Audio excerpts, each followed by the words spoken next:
नमस्कार प्यारे बच्चों, फ्लैश एकेडमी चैनल में आप सबका स्वागत है। आज हम लोग एक छोटा सा टॉपिक पढ़ने वाले हैं, मैक्सवेल्स इलेक्ट्रोमैग्नेटिक वेव कंसेप्ट। ध्यान रखिए ये मॉडर्न फिजिक्स का और हमारे केमिस्ट्री में एटॉमिक स्ट्रक्चर का पार्ट है। ध्यान रहे मैक्सवेल ने क्या बोला कि इस पूरे ब्रह्मांड में, इस पूरे यूनिवर्स में एनर्जी का जो प्रोपेगेशन होता है, एनर्जी यानी कि ऊर्जा का जो संचरण होता है, वो इलेक्ट्रोमैग्नेटिक वेव्स के यानी इलेक्ट्रोमैग्नेटिक रेडिएशंस के फॉर्म में होता है। और इन इलेक्ट्रोमैग्नेटिक वेव के साथ में इलेक्ट्रिक फील्ड और मैग्नेटिक फील्ड एसोसिएट होता है। ठीक, उन्होंने ये बोला कि इनकी जो इलेक्ट्रोमैग्नेटिक वेव होती है, इनकी स्पीड ऑफ लाइट यानी 3 × 10⁸ मीटर पर सेकेंड होता है। ठीक, और उन्होंने ये बोला कि इलेक्ट्रोमैग्नेटिक वेव के प्रोपेगेशन के लिए मीडियम की ज़रूरत तो बिल्कुल नहीं पड़ती। अब मैं आपसे बात करने जा रहा हूँ ये इलेक्ट्रोमैग्नेटिक वेव का प्रोपेगेशन होता है तो कैसे होता है। ध्यान दो, ये सपोज मेरे पास EM वेव का डायरेक्शन ऑफ प्रोपेगेशन है। ये क्या है बेटा? डायरेक्शन ऑफ प्रोपेगेशन है। इलेक्ट्रोमैग्नेटिक वेव्स को इस डायरेक्शन में जाना है। अब ये रेड इंक से मैंने इलेक्ट्रिक फील्ड बना दिया, ठीक है, और ये ग्रीन इंक से मैं, अगर आपको दिख रहा होगा कलर, मैग्नेटिक फील्ड बना दिया। ये एक दूसरे के परपेंडिकुलर है। अगले ही पल एकदम से वक्त बदल जाएंगे, जज्बात बदल जाएंगे। ओ भाई, ये जो मैग्नेटिक फील्ड है ये परपेंडिकुलर हो जाएगा। क्या हो जाएगा बेटा? परपेंडिकुलर। ठीक है, और ये इलेक्ट्रिक फील्ड जस्ट इसके 90 डिग्री एंगल में होगा। मतलब आप बात समझ रहे होंगे मैं जो बोलना चाह रहा हूँ। ये इलेक्ट्रिक फील्ड, मैग्नेटिक फील्ड एक दूसरे के 90 डिग्री में हो जाएंगे। वेव आगे बढ़ गई, जैसा अपन स्क्रू टाइट करते हैं ना, वैसे ही अगले पल में ये इलेक्ट्रिक फील्ड फिर क्या होगा बेटा? पलट जाएगा। ठीक है, अब क्योंकि एक ही प्लेन में बनाना है तो मैंने ऐसे बना दिया। NCERT में कुछ सांप सीढ़ी टाइप का ऐसे वाला आप डायग्राम देख रहे होंगे NCERT में वेव प्रोपेगेशन का। एक्चुअली में हो क्या रहा है, सपोज ये जो ग्रीन चौक देख रहे हैं ये इलेक्ट्रिक फील्ड की डायरेक्शन, ये orange Chowk direction of wave propagation है, और ये जो येलो कलर का चौक है ये आपको मैग्नेटिक फील्ड बता रहा है। ये तीनों एक दूसरे के परपेंडिकुलर है। अब जैसे ही वेव को मुझे आगे बढ़ाना है, गौर से देखना क्या हो गया। ये दोनों ने अपना प्लेन बदल दिया इलेक्ट्रिक फील्ड, लेकिन सब अब भी 90 डिग्री के। वेव आगे बढ़ गई, वेव आगे बढ़ गई। हाथ तोड़ के घुमा के बता नहीं सकता हूँ, ऐसे करते हुए वेव आगे बढ़ती चली जाती है। अब देखो, जैसे आपके स्कूल में असेंबली में जमाया जाता है छोटे बच्चे, फिर उनसे बड़े बच्चे, क्लास 1 2 3 4, तो एक पैटर्न आपको मिलता है। वैसे जब इलेक्ट्रोमैग्नेटिक वेव्स को यानी रेडिएशन को क्या किया जाता है, वेवलेंथ के बेसिस पे अरेंज किया जाता है, तो आपको एक पैटर्न मिलता है जिसको हम लोग बोलते हैं इलेक्ट्रोमैग्नेटिक वेव स्पेक्ट्रम। वो अब हम लोग देखने जा रहे हैं। तो आपको मेरे साथ साथ बोलना है, चलो ठीक है, मेरे साथ साथ बोलेंगे बिल्कुल। Cosmic, gamma, x, UV, visible, infra, micro, radio. अब पूरा मिला के एक साथ बोलना है एक सांस में। Cosmic, gamma, x, UV, visible, infra, micro, radio. ठीक है, याद हो गया इलेक्ट्रोमैग्नेटिक वेव स्पेक्ट्रम। देखो क्या क्या है, cosmic, gamma, x, UV, visible light यानी जिसको हम लोग देख सकते हैं वो है विब्योर, इंफ्रा, माइक्रो और रेडियो।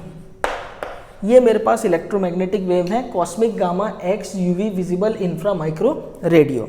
अब बच्चों आपको इसके साथ साथ कुछ और चीज़ें याद करनी है। मेरे साथ साथ बोलेंगे 10⁻⁻⁴, 10⁻⁻⁻2, 10⁻⁻1, 150। क्या बोला बच्चों? 10⁻⁻⁴, 10⁻⁻2 है ना, 10⁻⁻1, 150। ये आपको याद रखना है। अच्छा, आपको विजिबल लाइट की वेवलेंथ 4000 to 8000 बताई जाती है। एक्चुअली इसका जो डाटा है 3800 से 7600 एंगस्ट्रॉम के बीच होता है। ठीक है, इंफ्रारेड के लिए देखो ये 6 है, तो इसके 6 × 10⁶। अब ये जो 6 रुपये है इसको 2 लोगों में बांट दो, 3 में, ठीक है, इंटू 10⁻, 6 और 3 कितना होता है? 9, 9 और 3 कितना होता है बेटा?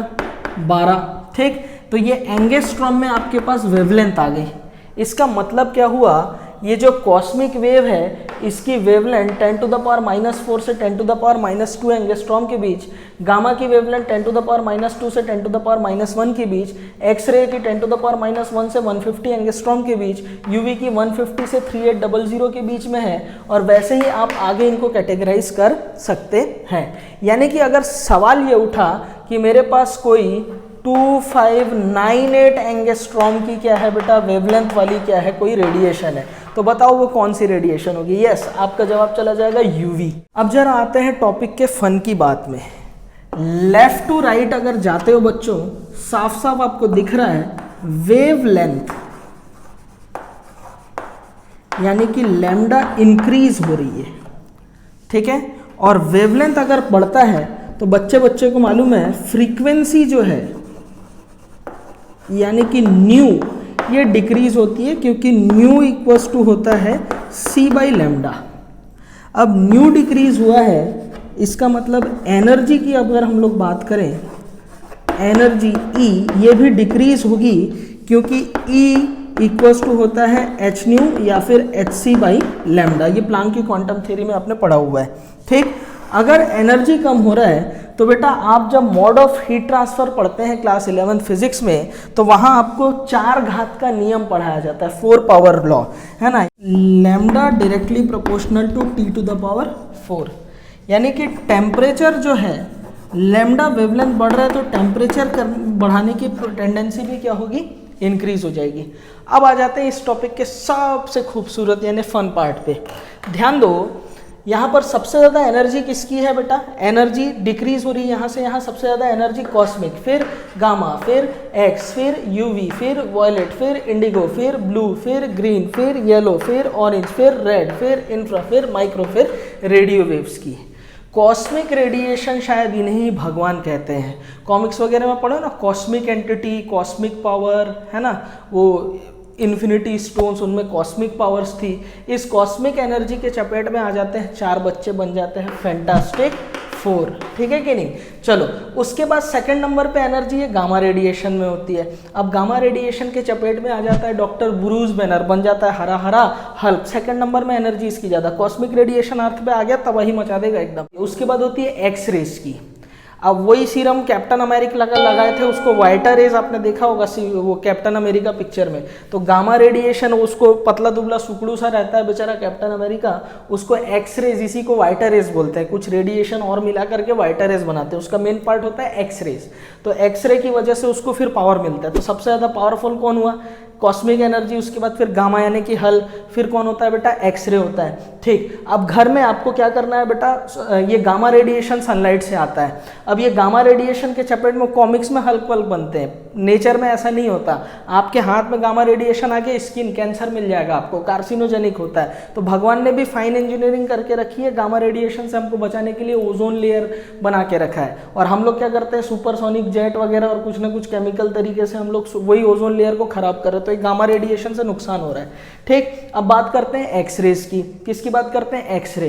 अब हाथ वाथ टूट गया, हड्डी टूट गया, तुम्हारे पास पेशेंट आया, तुम बोलोगे नहीं एक्सरे से ज़्यादा एनर्जी गामा रेज है, मैं गामा रेज चला दूंगा फिल्म देखने के लिए टूटा हुआ है कि नहीं हड्डी।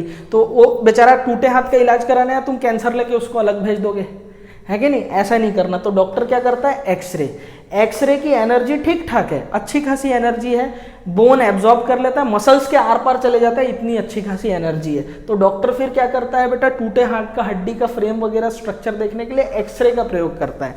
अब घर में हम लोग पानी पीते हैं, आपने सुना होगा एक्वागार्ड पानी का डॉक्टर, आरओ और यूवी से। अब सर क्यों सर, मेरे को घर में पानी फिल्टर करना, मैं तो एक्सरे से करूंगा, बैक्टीरिया मारना मैं एक्सरे से मारूंगा। उतना बड़ा एक्सरे मशीन जो है, एक्सरे मशीन जो है तुम्हारे किचन में लगे रहेगा और उससे तुम पानी फिल्टर करोगे, मजा नहीं आएगा। मजा लेना है तो हम लोग क्या करते हैं, बैक्टीरिया वगैरह को किल करने लायक एनर्जी इस यूवी रेडिएशन में अच्छी खासी है, इसलिए एक्वागार्ड पानी का डॉक्टर, आरओ और यूवी से, ये यूवी रेडिएशन पे वो लोग काम करते हैं। अब आ जाते हैं विबग्योर लाइट पे। देखो सबसे ज्यादा वेवलेंथ किसकी है, जिसको हम लोग देख सकते हैं विजिबल लाइट में, रेड कलर। रेड कलर दूरी से फोकस मारता है, इसीलिए आपके मोबाइल में ना, मोबाइल ऐप वाले भी चालू है, रेड कलर का ऐप आप फट से ढूंढ लेते हो। जोमेटो का ऐप हो गया, ठीक है, यूट्यूब का ऐप हो गया, इंस्टाग्राम हो गया, ये सब रेड कलर पे है, ठीक है। और भी विंक म्यूजिक हो गया, जो भी ऐप आपके हैं रेड कलर के। आप मोबाइल में स्क्रॉल करके देख लेना, कसम से बोल रहा हूँ, जो रेड कलर के ऐप है वो आपको पहले दिखेंगे। समझ में आ रही बात, क्योंकि रेड कलर दूर से फोकस मारता है, इसलिए जो डेंजर का कलर होता है, खतरे का निशान, उसका रंग होता है लाल। डेंजर का कलर लाल, हाई वोल्टेज का कलर लाल, खून का कलर लाल, और सबसे खतरनाक चीज सिंदूर का कलर लाल। ठीक है कि नहीं? दुनिया का सबसे ज्यादा विस्फोटक पदार्थ जिसने कई जिंदगियां तबाह कर दी, उसका भी कलर क्या है बेटा? लाल, क्योंकि रेड कलर दूर से फोकस मारता है। ठीक है, चलिए आमिर खान मेरा स्टूडेंट नहीं था इसलिए वो येलो कलर का हेलमेट पहना, आप मेरे चले हो इसलिए आप क्या लगाओगे? रेड कलर का हेलमेट लगाओगे, कि रेड कलर दूर ही से फोकस मारता है, वेवलेंथ ज्यादा है। अब वेवलेंथ का खेल देखते हैं। देखो अब इधर से इधर जा रहे हैं, रेडियो वेव की वेवलेंथ सबसे ज्यादा होती है। अब रेडियो वेव की वेवलेंथ सबसे ज्यादा होती है, वो पगलेट रोहित था ना, ये इसलिए सिग्नल ट्रांसमिशन में कम्युनिकेशन के लिए रेडियो वेव्स को यूज करते हैं। वो पगलेट रोहित ओम ओम ओम ओम करके जादू सिग्नल इसी रेडियो वेव से भेजा था, है ना? जादू को सिग्नल उसने इसी रेडियो वेव से भेजा था। ठीक है कि नहीं? यूनिवर्स में भेज सकते हैं, जैसे बहुत सारे सोल्जर्स लोग रहते हैं, उन लोग क्या करते हैं बेटा? रेडियो मोबाइल्स लेके जाते हैं, रेडियो वॉकी टॉकी, उससे कांटेक्ट करते हैं। तो ब्रॉडकास्टिंग के लिए, इसलिए एक टाइम पे बहुत ज़्यादा अगर प्रसारण करना है तो इंदिरा गांधी जी ने जब इमरजेंसी लगाया था तो उन्होंने रेडियो का इस्तेमाल किया, रेडियो वेव से देश भर को बताया कि देश भर में इमरजेंसी लगने वाला है। मोदी जी भी मन की बात करने के लिए ये रेडियो वेव्स का सहारा लेते हैं। ठीक है, तो क्योंकि वेवलेंथ ज़्यादा है तो कम्युनिकेशन में ये वेव सबसे अच्छा रहता है। ठीक, उसके बाद बात करते हैं माइक्रोवेव। माइक्रोवेव रेडियो वेव्स के बाद में सेकंड नंबर का होता है टेम्परेचर बढ़ाने में। सबसे ज़्यादा टेम्परेचर कौन बढ़ाएगा? Radio wave. उसके बाद कौन बनाएगा? माइक्रोवेव। इसलिए घर में खाना बनाने के लिए हम लोग इस्तेमाल करते हैं माइक्रोवेव अवन। सर क्यों सर, रेडियो वेव अवन क्यों नहीं होता? तो देखो इसमें ना गवर्नमेंट की नज़र रहती है, रेडियो वेव का कोई भी सिग्नल ट्रांसमिशन में गलत इस्तेमाल कर सकता है। हो सकता है आप रेडियो वेव्स का फ्रीक्वेंसी को यूज़ करके किसी मतलब अलग जगह सिग्नल भेज रहे हैं, कोई मतलब टेररिस्ट लोग गलत फायदा उठा सकते हैं ना इसका। तो इसलिए क्या करते हैं, इस पे गवर्नमेंट की नज़र रहती है। इसकी ब्रॉडकास्टिंग होती है 94.5 माई FM, रेडियो तड़का 98.3, ये सबका फ्रीक्वेंसी होता है। आपको ब्रॉडकास्टिंग मिनिस्ट्री से ये चीज़ लेना पड़ता है, उससे खाना थोड़ी ना बनाएंगे। तो खाना बनाने के लिए हम लोग घरों में इस्तेमाल करते हैं माइक्रोवेव अवन। किसका इस्तेमाल करते हैं बच्चों?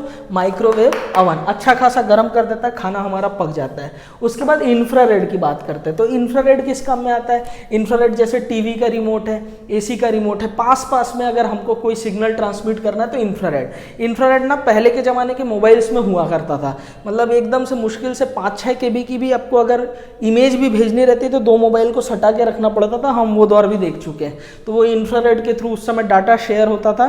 फिर तो ब्लूटूथ वगैरह, अब तो बहुत सारी चीज़ें आ गई है। तो ये देखो, ये तो क्या होता था बेटा, हमारे आसपास के ट्रांसमिशन में इसका इस्तेमाल किया जाता है। क्यों?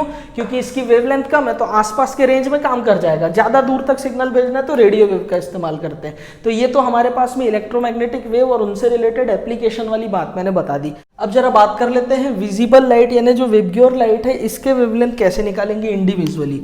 तो ये बीच वालों के लिए आपको हेल्पलाइन नंबर डायल करना है बच्चों 524646। क्या बोला बेटा? 524646। जरा देखते हैं 524646 का खेल क्या है। देखो हमारे पास में विबग्योर लाइट है।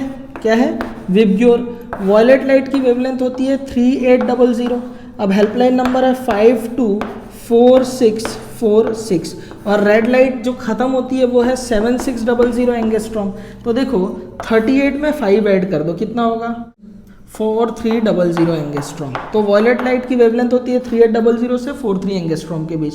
ये 43 में 2 जोड़ दो तो ये हो जाएगा 4500 एंगस्ट्रॉम। यानी इंडिगो लाइट की वेवलेंथ 4300 से 4500 एंगस्ट्रॉम के बीच।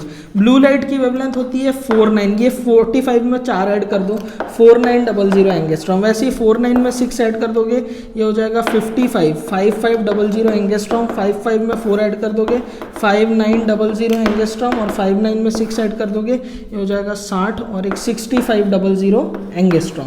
यानी ये इंडिविजुअली वेवलेंथ मैंने आपको बता दिया है। सिर्फ आपको क्या डायल करना है 524646। अगर सपोज मेरे पास कोई वेवलेंथ आ गया 5217 एंगस्ट्रॉम है तो बताओ ये वाली लाइट कौन सी होगी? क्या अपन इसको देख सकते हैं क्या? 5246। ध्यान दो 5217 जो है वो कहाँ पर आ रहा है? 5217 आ रहा है, ये देखो यहाँ पे आ रहा है। ठीक है, यानी कि ये लाइट कौन सी होगी? ऑरेंज लाइट होगी। बोलो बात समझ में आ रहा है? तो उम्मीद करता हूँ आज का टॉपिक आपको मज़ा आया होगा। ये कोई इंपॉर्टेंट टॉपिक नहीं है, ऐसे ही मजे मजे में केमिस्ट्री से रिलेटेड कुछ बातें थी तो फन की बात थी, मैंने आपसे शेयर कर दिया मैक्सवेल का इलेक्ट्रोमैग्नेटिक वेव कंसेप्ट। ध्यान रहे हमारी ऑनलाइन क्लासेस बिल्कुल सक्सेसफुली रन हो रही है नीट और जेई के लिए।